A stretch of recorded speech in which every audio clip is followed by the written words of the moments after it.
What's going on, everybody? It's your host, Wayne's World, and we're back for episode 5 Black Business Support.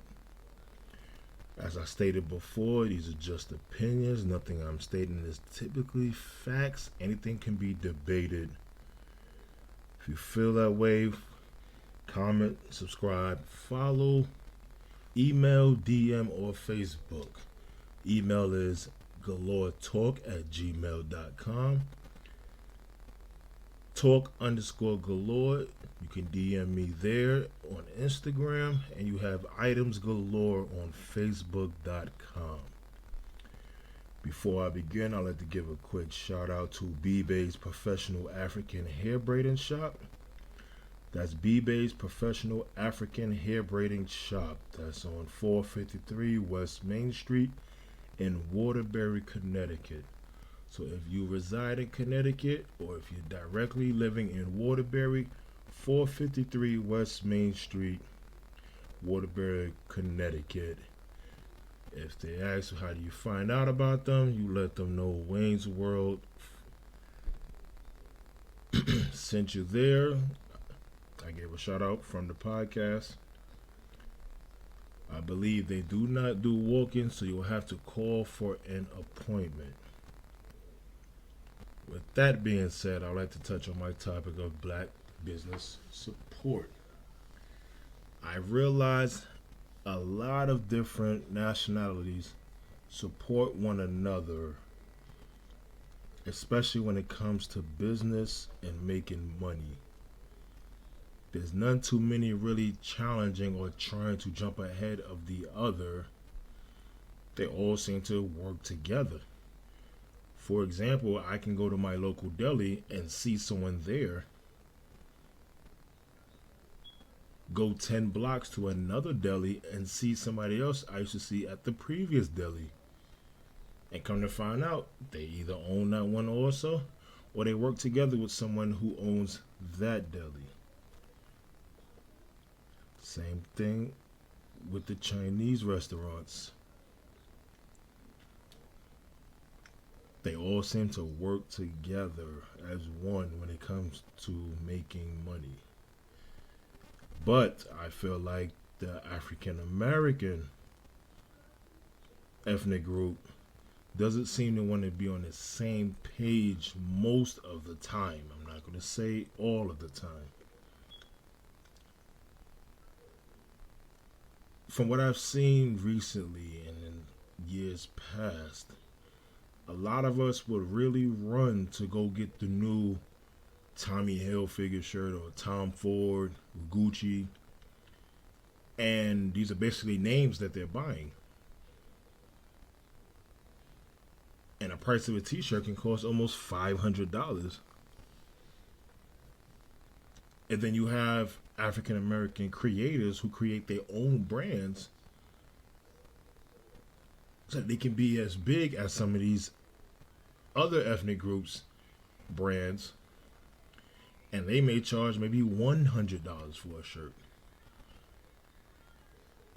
And to our community, when we go into some of these stores or we ask some of the people how much they're selling their merchandise for, we tend to think that that's too much. Now, what is actually too much if the person has to buy, supply, create, and do their own shirts, creation, pants, sneakers, whatever they're doing, they have to take that time to do it, so you're paying for their time. A lot of the bigger brands take less money to make their clothing, but yet they sell it at an even higher brand, and we rush to buy these brands.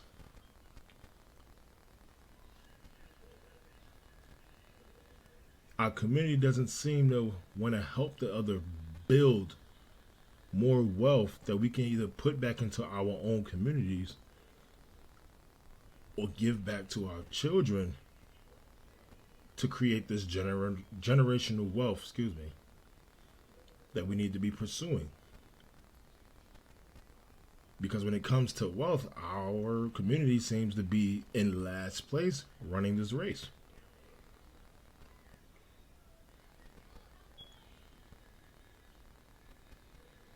I'm not sure if there's a jealousy thing going on, if somebody has to be better than the other, but I've seen that happen. I've had conversations with people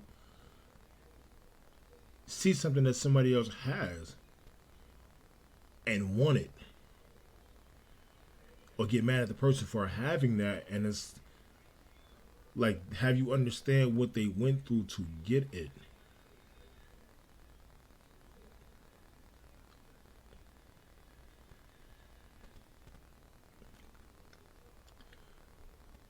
Let's just say, okay, I may have a car business that I might need help also trying to run. I may have a car business when I might need a marketer or someone working sales for me or somebody to give me different slogans or whatever the case may be. Most of the time, we tend to get mad at the people who have these things, but instead, you might bring a talent to help their business grow. And you can also use that platform to probably start your own business and peel off and do your own thing.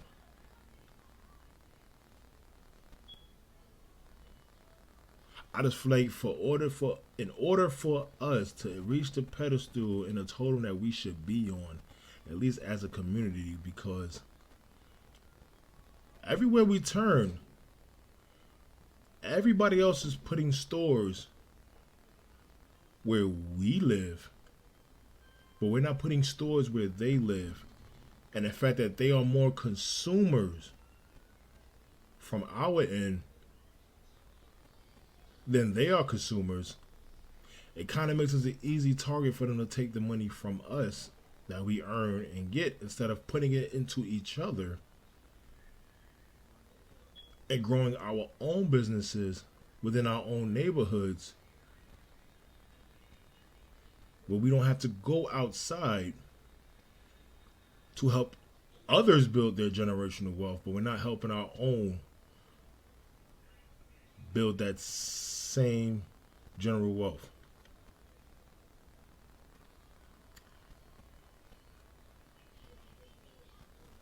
These are just my thoughts. These are not facts. I'm just stating what I think, what I see. If anybody has anything they want to comment on, as I stated before, feel free to comment below. Follow the podcast, like, subscribe, and hopefully we can get your opinion and we can see on trying to get you on to the podcast to discuss your thoughts about anything that we speak of on this podcast. As I stated, these are table talk discussions. I like to keep them friendly, non-disrespectful. This your host, Wayne's World, and we'll be back for an episode 6. Hope everyone enjoyed their night. You can reach me at galoretalk@gmail.com, talk_galore at Instagram, and items galore on facebook.com. Any businesses at all, doesn't matter the ethnicity. Ethnicity. It doesn't matter. Just email us, mail us, inbox us, and I'll give you a free promotional shout out as well. I do not charge for that. So hope everyone enjoys their night, and we'll see you for episode 6.